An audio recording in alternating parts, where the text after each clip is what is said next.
War Baby here. Welcome back to another episode of Murderous Minors, Killer Kids.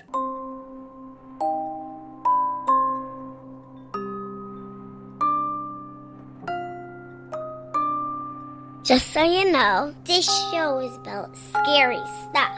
So don't say I didn't warn you guys. And remember, don't be scared. Episode 32. When Toddlers Kill. According to findings published in the May 2018 Journal of Urban Health, more than 4.5 million children in our country live in a home with an unsecured firearm. This makes the idea of a toddler killing, to me, almost inevitable. Anyone who has ever been near a toddler should be familiar with their reckless natures and the joy most find in utter destruction. They can't be trusted. They must be watched at all times as if one were in the presence of a wild animal. If not watched like a hawk or fitted into a monkey backpack leash contraption, some might run gleefully into traffic, giggling. The point is that no matter where you are, if there are kids around, adult eyes should never leave them. Toddlers must be over-supervised, their surroundings over-scrutinized. Any possibility that they may kill you, your spouse, their sibling, or themselves minimized. This episode does contain small excerpts from 911 calls, which I will warn you about before I play. Part 1. When Toddlers Kill, Parents.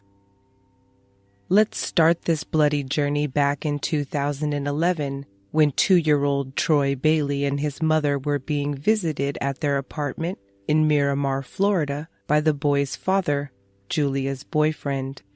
Hubert Bailey had brought along with him to the visit a Glock 9mm handgun, which he was carrying legally. Julia, 33, hailed from Jamaica and had 2 daughters in addition to Troy and worked as a nursing assistant at North Shore Hospital.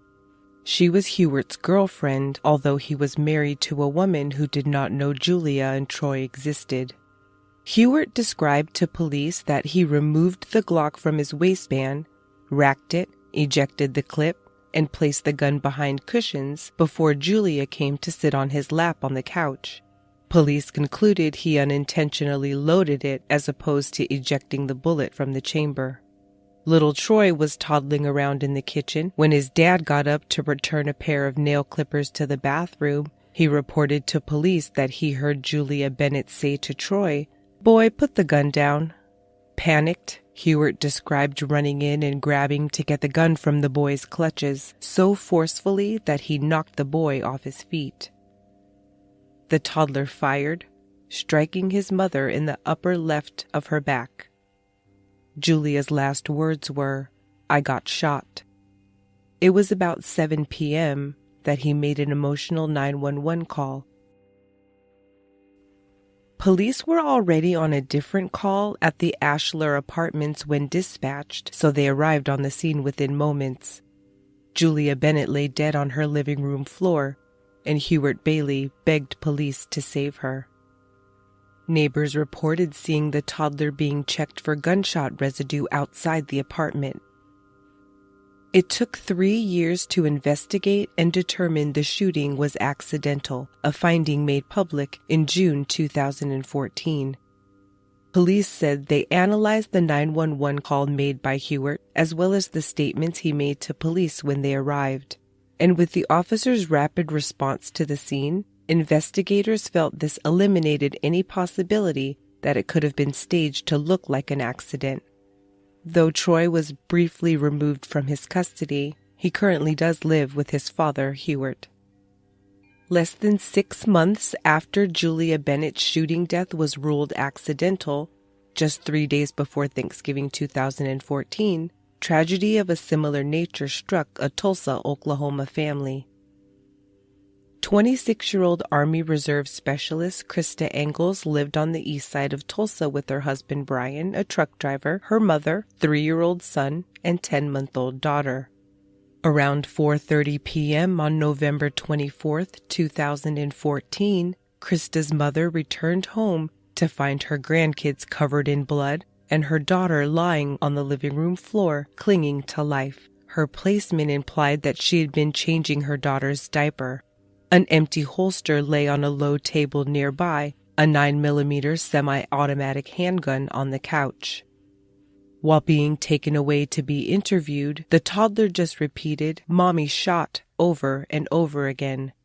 Police determined from his interview that he had found the gun under the couch and pulled the trigger. There was evidence that he had tried to leave the home before his grandmother arrived, however he couldn't get out. Christa was pronounced dead an hour later, and her husband Brian returned home from working out of state later that night.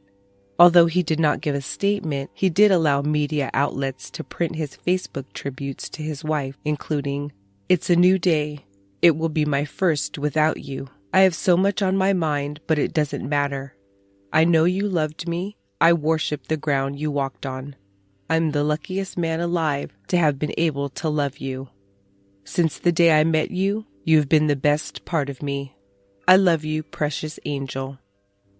I lost my wife to an accident yesterday. Don't forget to tell your loved ones they are loved. You really never know when the last I love you really is the last." A large collection of firearms was found in the home. The shooting was ruled a homicide, however no charges were filed. Such a gut-wrenching tragedy to occur at Thanksgiving. But only a month later, another holiday nightmare began to unfold in Blackfoot, Idaho, when on the day after Christmas 2014, a road trip to horror began. 29-year-old Veronica Rutledge, husband Colt, and their 2-year-old son set out to visit Colt's family near the Washington state border in Hayden, Idaho. A nuclear scientist at the Idaho National Laboratory, she'd graduated valedictorian from her high school in 2004 before going on to study chemistry at North Idaho College.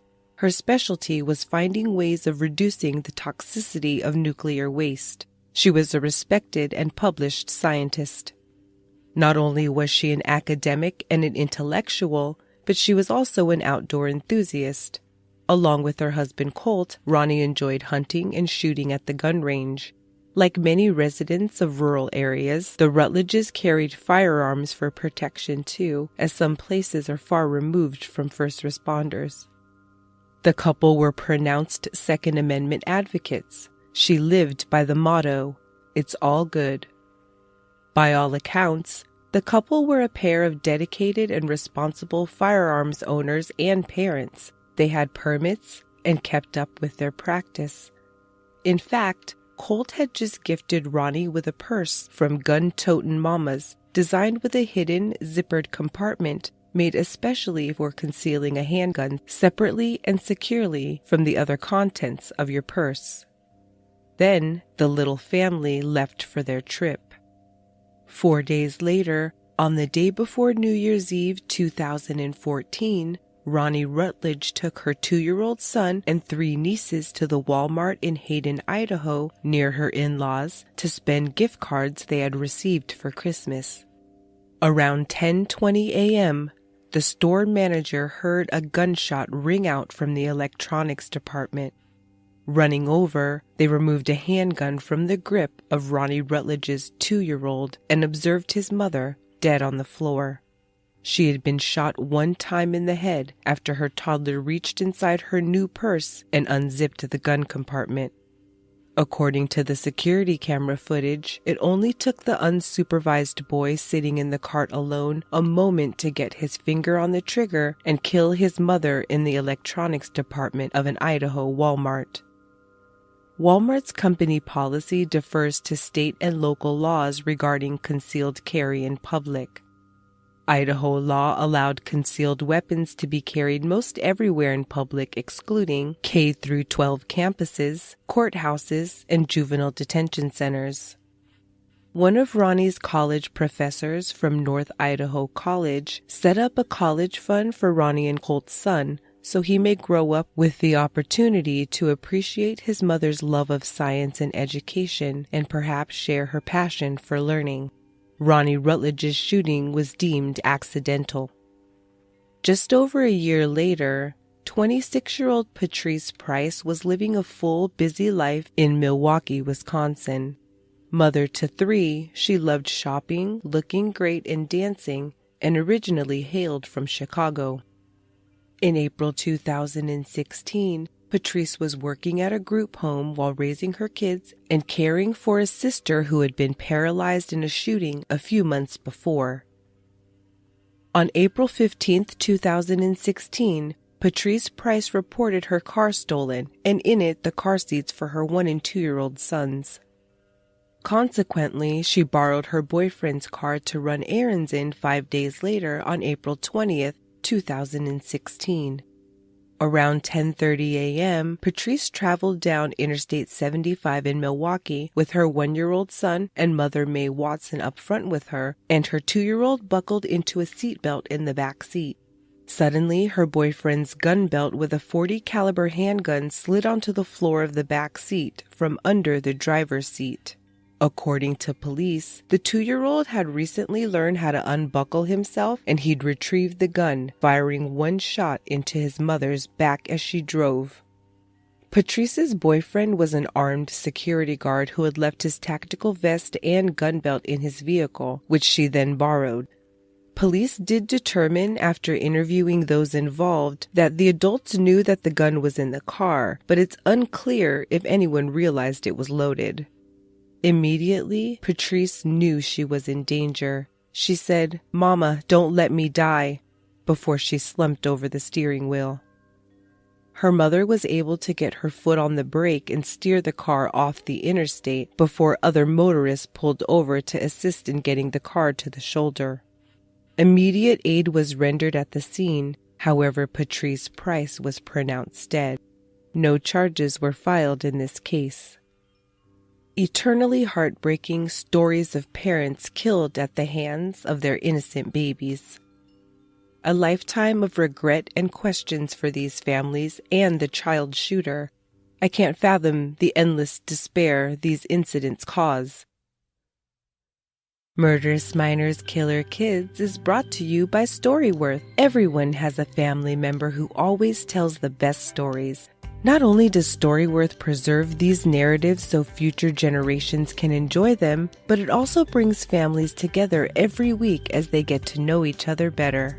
StoryWorth was founded by a guy who wanted his dad to record his amazing stories. The family enjoyed the process so much that they launched in April of 2013 so that families around the world can share in this gift as well. StoryWorth makes it easy and fun for your loved ones to share their stories with weekly emailed story prompts, questions you've never thought to ask.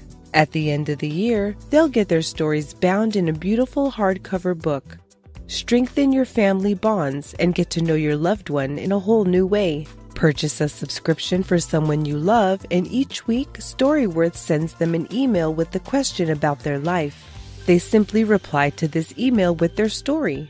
All stories are private and only shared with family that you choose. After a year, their stories will be bound into a beautiful keepsake book. Connect with your family, learn about your relatives, preserve your memories, and pass on treasures to your children and their future families. At Christmas, I gifted my father with a StoryWorth, but for Mother's Day, it's Mom's turn. I can't wait to read all the stories that she'll have to share with me and her grandkids about growing up in beautiful Vietnam. So pick whoever you'd like. They'll receive 1 year of weekly story prompts, then a hardcover printed book, black and white interior with a color cover, up to 480 pages. Write stories and upload photos by email, on the web, or in the app. Invite an unlimited number of people to receive the stories. Save and edit all your stories on StoryWorth.com. Data is secure and everything is private by default. You control who sees your stories. For $20 off, visit StoryWorth.com/warbaby when you subscribe. StoryWorth. A unique, great gift for Mother's Day or Father's Day, even last minute. This week's episode also brought to you by Away, first-class luggage at a coach price. Away was founded by 2 friends from New York who found themselves at JFK with dead phones, delayed flights, and a bright idea, luggage with power.